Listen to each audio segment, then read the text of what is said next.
Imagine waking up one morning, stretching your arms, and realizing you now have wings.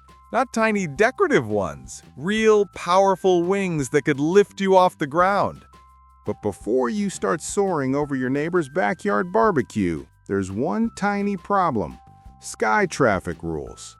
Yep, welcome to the world's worst rush hour, but in 3D. But humans aren't exactly known for graceful coordination. We'd need rules, real rules, and fast. So what would that look like? First rule, altitude lanes. Just like cars have slow and fast lanes, the sky would have altitude zones. Slow flyers stay low, fast flyers stay high. And your one super athletic friend who trained at the gym for months, they're the person zooming above everyone else like an angry hummingbird. Second rule, no hover zones. You can't just flap in place above busy intersections like a confused pigeon. Cities would mark no hover zones where stopping would cause midair pileups.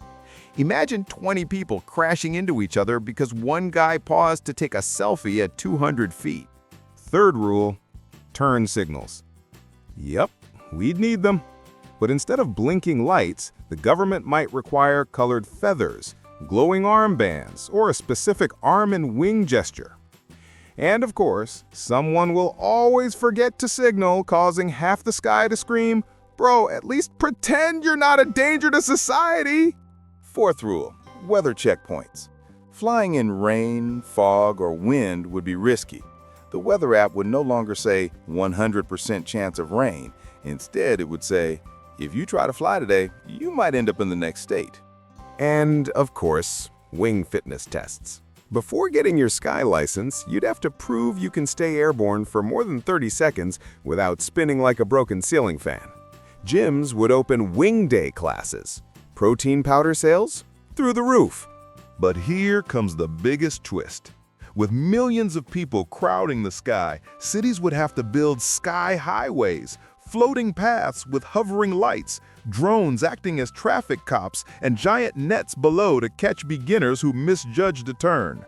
Flying might actually become slower than walking during rush hour. Imagine waiting in a midair traffic jam, flapping in place, surrounded by people sighing loudly while their wings get tired. Humanity finally learns a lesson. Even with wings, we still can't escape traffic. So, in a world where humans have wings, the real challenge wouldn't be flying. It would be sharing the sky without turning it into an airborne demolition derby. We'd need new rules, new habits, and probably a lot of new helmets. If you enjoyed this little flight of imagination, give the video a like. Drop a comment about what your wings would look like, and subscribe for more what-if adventures. See you in the next one, preferably not blocking a skylane.